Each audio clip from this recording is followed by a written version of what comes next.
សេចក្តីប្រកាសព័ត៌មាន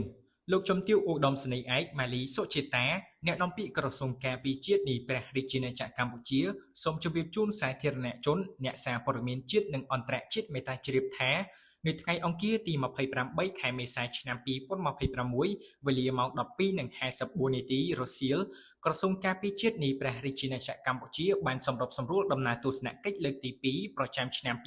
2026របស់ក្រុមអនុព័ន្ធយោធាបរទេស MACPP ប្រចាំព្រះរាជាណាចក្រកម្ពុជាចុះសង្កេតការណ៍តំបន់អូភ្លុកដំរីនៅខេត្តពោធិ៍សាត់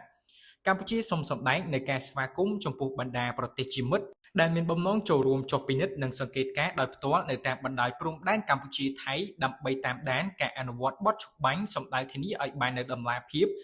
ជឿទុកចិត្តបាននិងភាពត្រឹមត្រូវរាជរដ្ឋាភិបាលនិងក្រសួងការពារជាតិកម្ពុជាសូមបញ្ជាក់ពីការបដិញ្ញាចិត្តយ៉ាងម៉ឺងម៉ាត់ស្មោះត្រង់សុចរិតក្នុងការគោរពនិងអនុវត្តយ៉ាងពេញលេញនិងខ្ជាប់ខ្ជួនបំផុតសេចក្តីប្រកាសរួមនៃកិច្ចប្រជុំពិសេសលើកទី3នៃគណៈកម្មាធិការព្រំដែនទូតកម្ពុជាថៃ JBC នៅថ្ងៃទី27ខែធ្នូឆ្នាំ2025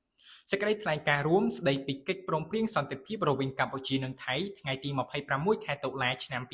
2025និងកិច្ចព្រមព្រៀងពាក់ព័ន្ធផ្សេងទៀតដើម្បីឆ្ពោះទៅការធ្វើឲ្យប្រសើរឡើងវិញឆាប់រហ័សនិងការវិលត្រឡប់ទៅរកប្រក្រតីភាពសន្តិភាពស្ថិរភាពនិងសុវត្ថិភាពជូនប្រជាពលរដ្ឋដែលរស់នៅតាមបណ្ដោយព្រំដែននៃប្រទេសទាំងពីរអាស្រ័យដូចបានជម្រាបជូនខាងលើសូមសាធារណជនអ្នកសារព័ត៌មានជាតិនិងអន្តរជាតិមេត្តាជ្រាបជាព័ត៌មាន